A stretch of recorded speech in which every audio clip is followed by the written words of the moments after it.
Hi, I'm Bart Hanson. I'm the owner and operator of CrushLivePoker.com. The following hand comes from our call-in show that we record at 4:45 p.m. Pacific Time every Monday. If you want to call in your hand, check out the phone number in the description. So the hand starts out, middle position opens to 15. What are the stack I've sizes? got, so middle position starts the hand with 475. Okay. Um, I'm starting with just under 1300, Okay. and then the small blind ends up in the hand, and she's got just over 1,000. Okay. And so middle position opens to 15. Mm-hmm. I make it 45 right next to act in the low jack with King 10 of hearts. Okay. And small blind cold calls and the original razor call. Okay. So one So quick I mean my one quick thing about this is that um, the sizing is okay in the sense that this guy he opened small, but I think that I mean I'm trying to think about exactly what I don't remember exactly. I mean I've seen that particular video many times, the linear three betting, but what I will say is that when you're dealing at this level, first of all, it's good poker to actually three bet mid position here, like your configuration of sort of mid versus mid. So Mhm. MP1 versus low jack, you actually want to promote the fact that you get position on everyone, and Mhm. that's a good thing. What I will though say though is that when you're playing with guys that are like playing under 100 big blinds, and let's say that this guy opened to like 25 and you made it like 80, you start to see that the pot gets just very, very large for people's stack sizes. So one of the other things too is that you know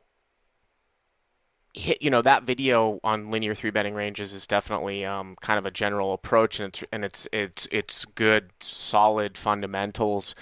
Especially this month, I'm going to be playing a little bit more of a daytime schedule and taking a step back and playing a little bit more of some smaller stakes games. And what I found is that I would probably do more flatting in these games than if you Mhm. were to say step up and play like in a higher stakes game because you're not going to get squeezed as much.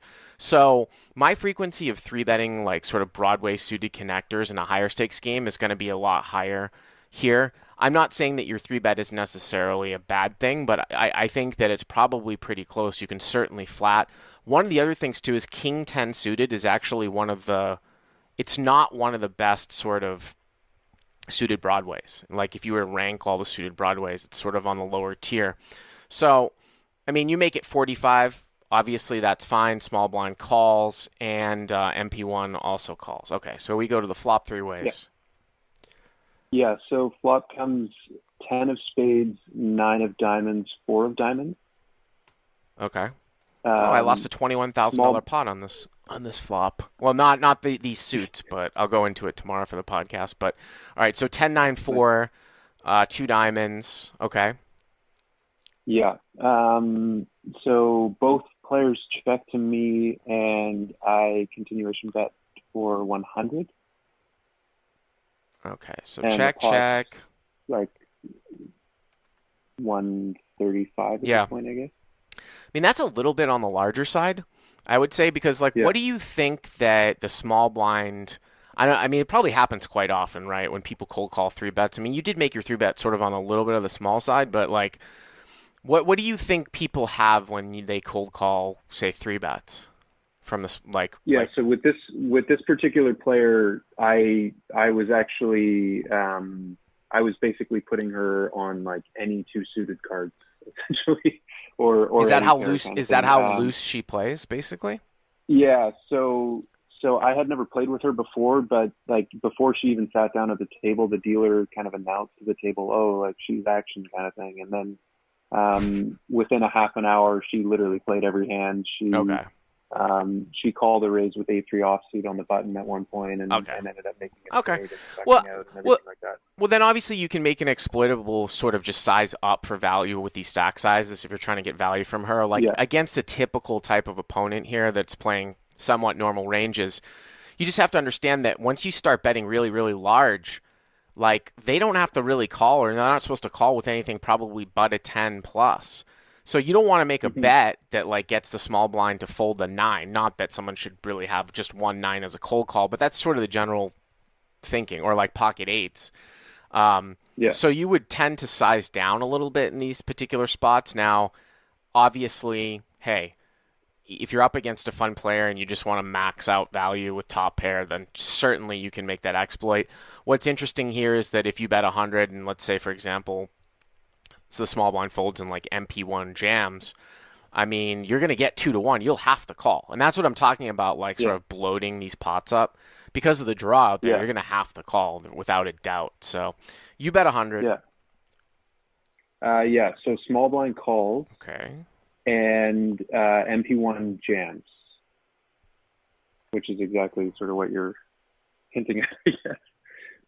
Hmm. And so, given how she was playing, I'm putting her on, maybe small suited connectors with diamonds, like any sort of gut shot, maybe a 9, maybe a 4, even,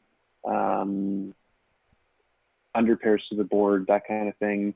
And, maybe not necessarily under pairs, but at least in terms of my thought process. But when he jams, Hmm. I guess just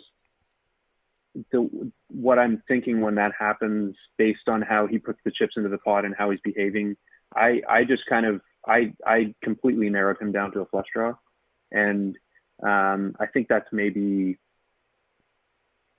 not the right way to be thinking about it, but Well, you can't just that's narrow just him. kind of what. Here's the quirk in this. Like here's the thing. If you were playing against more standard people here, where you hadn't told me that backstory, this hand's gonna get tricky with that backstory of the small blind. If it was Yeah, just more of like standard sort of players, not anything too crazy, you'd probably just fold here because the yeah, small blind can really be slow playing like nines, something like that. Like it's very unlikely that you are going to basically, you know, like probably have the best hand here against two people. And sometimes if you do, they're going to have a massive amount of equity against you. yeah. Here, I don't know if this lady did. Have you ever seen? Does she like slow play big hands? Like, is she a trapper? You might not know. I don't know, but this is No, what I would be yeah. thinking Well, about. at least in my experience of the limited experience of her playing, she was definitely fast playing everything. Well, I mean, if she's fast playing everything, then you probably have the best hand here. Um, Yeah, and it's sort of awkward, but probably the play would just to be to jam over with that background. right, Now, right. if you were deeper and you didn't really have that background and you didn't really know what to do, you could actually call. Yeah, Um, and then like if the small blind like back jammed, I'm talking about deeper, like 2,000 deep, then you could probably just muck because that's not going to be a slow. right, That's not going to be really like a semi bluff with a sort of a protected pot, but right. and then you can sort of see what the person does on the turn. With this backstory, probably I guess I would just put it in. I mean, once you bet Yeah, 100 and she calls, the pot is like 335 and then another what 335. 425. Well, you bet 100, so he had 415 left, so He had, 315. So yeah, um let's see here. 235, 335, 435. It's like 700. If you call, the pot will be like something like 1100 and it'll be like I don't know, 300 for her to call. And if you jam, it's going yeah, to be less than a half pot size bet. I mean, if she's that bad, then I'll just probably put it in. I just hope that she doesn't like make some sort of hero fold with a 10 or something like that. yeah. Um, so that's what I end up doing. I end up jamming. Uh-huh. Um, More so actually thinking like wanting to fold out her draws. Um, it Um, depends on what draw she has, right? Like your yeah, hand, if she has any type of like pretty much like flush draw that includes an overcard or some sort of flush draw and straight draw or flush draw and a pair, then she yeah, actually has equity versus your hand, yeah, right? So yeah, if she has the nut flush draw, she probably has proper equity against your hand. So it's probably really close because your hand is very, very vulnerable to a lot of things happening. yeah, If she showed you like 5, 6 of diamonds, you know, maybe you would want the call, but it's probably close either way. So you jammed, and what happened? Yeah.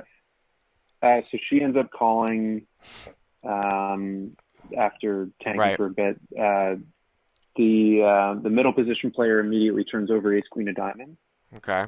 and turn comes a diamond, um, and the river's a four.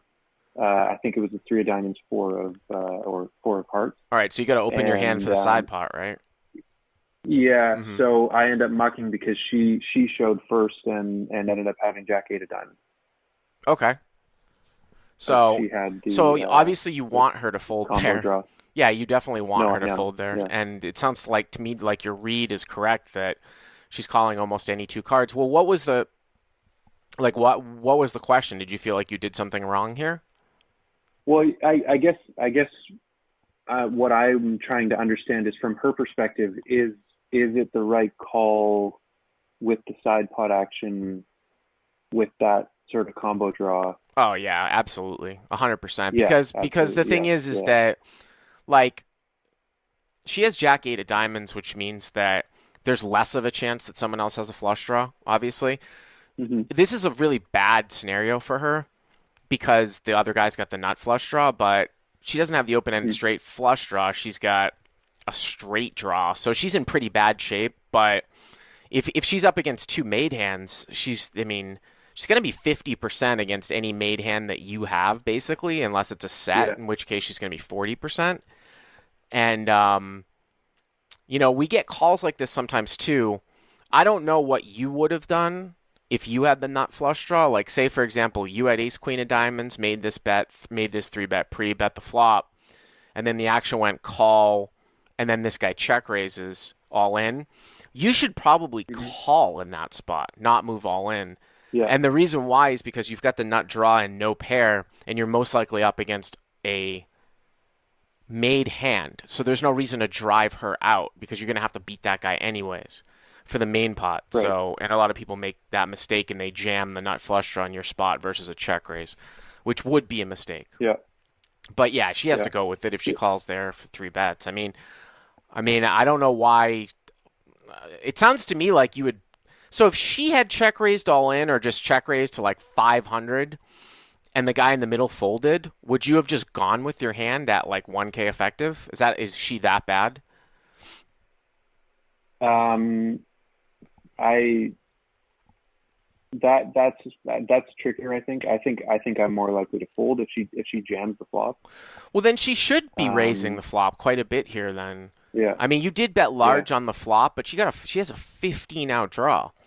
And No, I know. like I said, like with any hint of fold equity, she's probably 50% or 45 to 50% against your range. So Yeah. that's where she should have basically done it. But anyways, thanks for the call. I appreciate it. Yeah. Hey guys, if you like what you've seen here, please click on the subscribe button and you'll get notified every time we put up a new video. And if you want to check out crushlivepoker.com for the first month free, use the code YTA200. Click on the link right there.